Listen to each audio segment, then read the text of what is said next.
Evaluasi pembelajaran.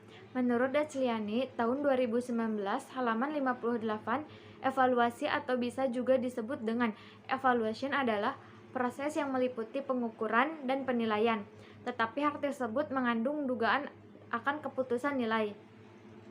Evaluasi juga dapat diartikan sebagai suatu proses sistematis untuk mengumpulkan, menganalisis, menginterpretasi informasi, dan menentukan tingkat keberhasilan peserta didik terhadap tujuan pembelajaran. Baik, saya akan menjelaskan tentang pendekatan saintifik dalam pembelajaran kurikulum 2013. Menurut Susilana, tahun 2014 halaman 4-12, dalam pendekatan saintifik ada beberapa tahap atau kegiatan, yaitu observing, questioning, associating, experimenting, processing, dan concluding, dan presenting. Yang pertama ada observing, adalah proses mengamati suatu fakta. Yang kedua ada questioning, adalah proses menanyakan atau membuat hipotesis segala sesuatu seputar fakta yang diamati. Yang ketiga ada associating, adalah menalar atau melakukan asosiasi antara yang diketahui sebelumnya dengan apa yang baru diketahui. Yang keempat ada experimenting, adalah menguji pertanyaan-pertanyaan atau hipotesis yang muncul dalam questioning. Yang kelima, processing adalah kegiatan yang dilakukan untuk merumuskan pengetahuan yang diperoleh dari 4 proses sebelumnya. Yang keenam, concluding adalah merumuskan atau menyimpulkan pengetahuan yang diperoleh. Yang terakhir ada presenting, adalah menyajikan pengetahuan yang diperoleh kepada orang lain. Dalam kerangka proses belajar berbagai kegiatan yang merupakan manifestasi pengalaman, yaitu observing, questioning, associating, dan experimenting, dan processing. Satu kegiatan adalah hasil belajar, yaitu concluding, dan satu kegiatan akhir adalah perubahan perilaku atau performa, yaitu presenting. Ada beberapa jenis penilaian otentik. Satu, penilaian kinerja yang merupakan penilaian yang melibatkan anak secara langsung untuk melakukan proses pengoptimalan perkembangan yang dapat secara langsung dinilai dan diamati oleh guru. Ada beberapa cara untuk merekam hasil penilaian kinerja ini. Satu, daftar cek atau checklist digunakan untuk mengetahui muncul atau tidaknya unsur-unsur tertentu dari indikator atau subindikator yang harus muncul dalam sebuah peristiwa atau tindakan. Yang kedua, catatan anekdot atau narasi digunakan dengan cara guru menulis laporan narasi tentang apa yang dilakukan oleh masing-masing peserta didik selama melakukan tindakan. Dari laporan tersebut, guru dapat menentukan seberapa baik peserta didik memenuhi standar yang ditetapkan. Yang ketiga, skala penilaian. Biasanya digunakan dengan menggunakan skala numerik dengan berikut predikatnya. Misalnya, 5 yaitu baik sekali, 4 yaitu baik, 3 atau cukup, 2 yaitu kurang, 1 atau kurang sekali. Yang keempat, memori atau ingatan. Digunakan oleh guru dengan cara mengamati peserta didik ketika melakukan sesuatu tanpa membuat catatan. Guru menggunakan informasi dan memorinya untuk menentukan apakah peserta didik sudah berhasil atau belum. Cara seperti ini tetap ada manfaatnya atau tetapi tidak cukup dianjurkan. Yang kedua, penilaian proyek atau project assessment merupakan kegiatan penilaian terhadap tugas yang harus diselesaikan oleh peserta didik menurut periode atau waktu tertentu. Penyelesaian tugas dimaksud berupa investasi yang dilakukan oleh peserta didik, mulai dari perencanaan, pengumpulan data, pengorganisasian, pengelolaan analisis, dan penyajian data. Dengan demikian, penilaian proyek bersentuhan dengan aspek pemahaman, pengaplikasian, penyelidikan, dan lain-lain.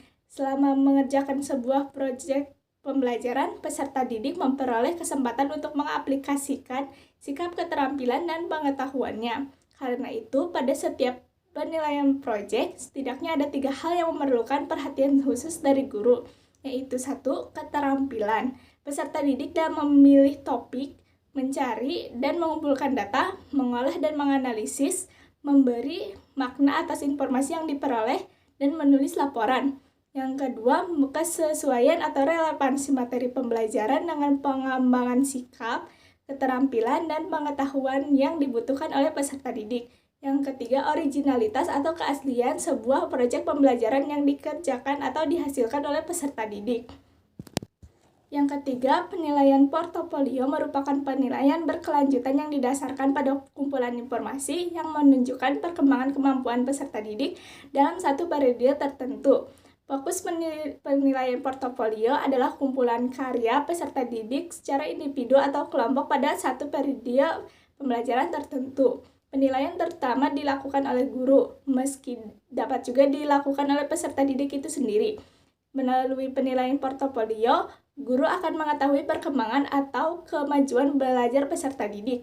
Misalnya hasil karya mereka dalam menyusun atau membuat karangan puisi, surat, komposisi musik, gambar, foto, lukisan, resensi buku atau literatur, laporan penelitian, hipnosis, dan lain-lain. Atas dasar penilaian itu, guru dan atau peserta didik dapat melakukan perbaikan dengan sesuai tuntunan pembelajaran. Yang keempat, penilaian tertulis. Tes tertulis terdiri atas memilih atau mensuplai jawaban dan uraian. Memilih jawaban terdiri atas pilihan ganda, pilihan benar atau salah, ya, tidak, menjodohkan, dan sebab akibat. Mensuplai jawaban terdiri atas isian atau melengkapi jawaban singkat atau pendek dan uraian. Akan menjelaskan materi tentang penilaian acuan patokan dan penilaian acuan norma. Menurut Davis, tahun 1991 dalam Asrul dan kawan-kawan, tahun 2014, halaman 163 untuk mencapai tujuan PAP tersebut, maka dalam hal ini menjelaskan 3 syarat yang harus dipenuhi. Yang pertama, tepat. Tes PAP harus sesuai dengan tujuan-tujuannya, dengan bahan pelajaran, dengan strategi pembelajaran yang digunakan, serta dengan peserta didik yang akan menjawabnya. Yang kedua, efektif. Tes PAP harus dapat melakukan tugasnya dengan baik. Ini berarti bahwa hal itu harus dapat diandalkan atau reliable dan sahih. Yang ketiga, praktis. Dalam pengertian ini, tes PAP harus dapat diterima baik oleh guru maupun peserta didik. Hal itu harus realistis dalam pembiayaan dan waktu yang digunakan dalam pelaksanaan serta mudah digunakan dan digunakan kembali. Yang terakhir yaitu kesimpulan. Evaluasi pembelajaran merupakan suatu usaha untuk memperbaiki mutu proses belajar mengajar. Informasi diperoleh dan dari pelaksanaan evaluasi pembelajaran pada gilirannya digunakan untuk memperbaiki kualitas proses belajar mengajar. Pendekatan saintifik dalam pembelajaran kurikulum tahun 2013 ada beberapa tahap atau kegiatan, yaitu observing atau observasi, questioning atau bertanya, associating atau menyimpulkan, presenting atau mempresentasikan. Jenis-jenis penilaian otentik ada, yaitu penilaian kinerja, penilaian proyek, penilaian portofolio, dan penilaian tertulis. Penilaian acuan patokan atau PAP adalah penilaian acuan patokan adalah yang